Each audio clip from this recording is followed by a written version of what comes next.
Welcome to the deep dive. Okay, so many of you dream about studying in Singapore, right?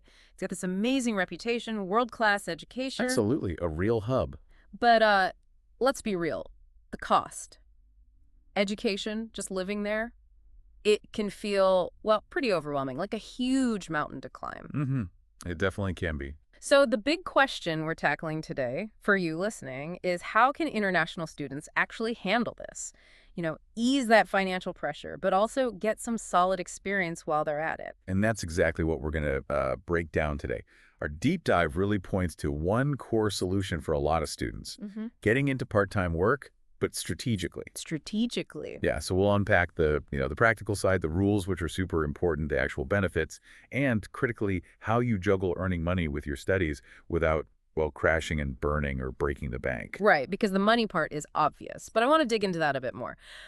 Beyond just paying the bills, what else does this part-time work really unlock? Maybe stuff students don't immediately think about. Oh, it's so much more than just cash in your pocket. I mean, yes, easing the financial strain is huge, obviously. Crucial. But you're also picking up essential soft skills, you're getting genuine professional experience, and building a local network. That stuff. It gives you a real edge after you graduate. So it's like building your future resume while you're still studying. Exactly. It's setting yourself up for the long run, not just, scraping by day to day. That makes sense. Yeah. So it's not just any job, maybe, but how it fits into your whole journey. Okay, before anyone rushes out to find a job, let's talk legal. What are the absolute must-knows? Who is actually allowed to work? And what are the conditions? Okay, this part is non-negotiable, really. Um, Only international students who are enrolled full-time, that's key, full-time, Full-time, got it. at specific institutions.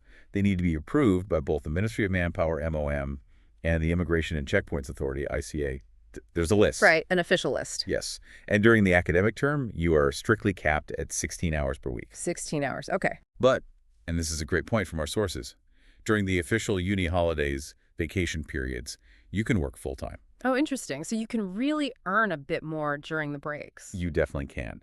Document-wise, you absolutely need your valid student pass, proof you're enrolled, and the job offer itself needs to be from an M-approved employer for part-time work. Okay, so that's 16-hour limit during term, full-time and holidays.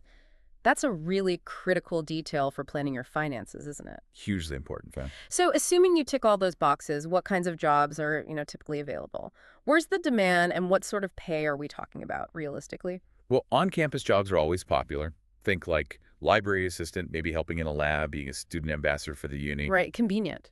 Exactly. Off-campus, you see a lot of demand for retail staff, crews in food and beverage places, cafes, restaurants. F&B, yeah. Freelance tutoring is another big one, and helping out at events. Wage-wise, retail is generally around $8 to $12 an hour. F&B might be slightly higher, maybe $9 to $14. And tutoring. Tutoring can pay quite well, actually. It ranges pretty widely, from maybe $15 up to even $40 an hour, depending on the subject and your experience. Okay, those are the sort of standard rules.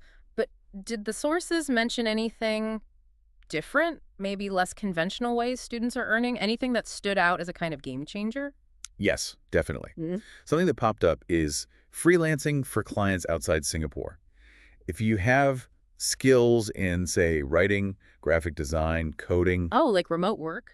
exactly, Mm. using platforms like Upwork or Fiverr, this often pays better, sometimes significantly better. And the really crucial point is it generally doesn't fall foul of the local work restrictions for students because the client isn't in Singapore. Because you're not taking a local job, technically. Precisely. You're working for an international market remotely. So it offers flexibility and potentially higher income without messing with the student visa work rules. Let's talk impact. Yeah. That's 16 hours a week, maybe at $10 an hour. People might think it's just a bit extra, but you're saying it's more than that. Oh, much more. It might sound small, but do the math. 16 hours at $10 is $160 a week. Over a month, that's what, over $600? Okay, yeah, that's not nothing. It's enough to potentially cover your entire phone and internet bill each month. It could cover your weekly groceries. It could make a serious dent in your share of the rent. So you're not just earning, you're kind of canceling out major expenses. Exactly. Reclaiming that part of your budget. And the data we looked at suggests students working even just 10 to 15 hours a week can effectively save themselves up to SGD 6,000 a year Right. in expenses they would have otherwise had to cover. Wow, SGD 6,000. That's substantial. It really is.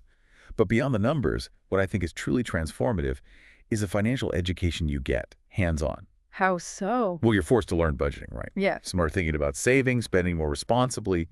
These are skills that, frankly, you don't always learn in a classroom. It's like a real-world crash course in managing money. Skills for life, basics. Absolutely, long after graduation. Can you give us an example? Like, what does this look like for a real student? We heard about Arjun from Karnataka. Yeah, his story was interesting. Started in a coffee shop, just a standard part-time gig. But then he shifted strategically into freelance tutoring because it paid better and was maybe more flexible. And the result? Within about 8 months, he reported covering around 40% of his own expenses. He said it just felt incredibly empowering. I bet. And there was another one, Divya Hegde. Right, from Udupi. She did freelance graphic design. So not only earning money, but also directly building her professional portfolio while studying. Plus, she got that flexibility around her classes and assignments. These stories really drive home the potential, but they also bring up that crucial question, balance. How do you actually juggle work and study without letting one crash? And what are the pitfalls? Yeah, balance is everything.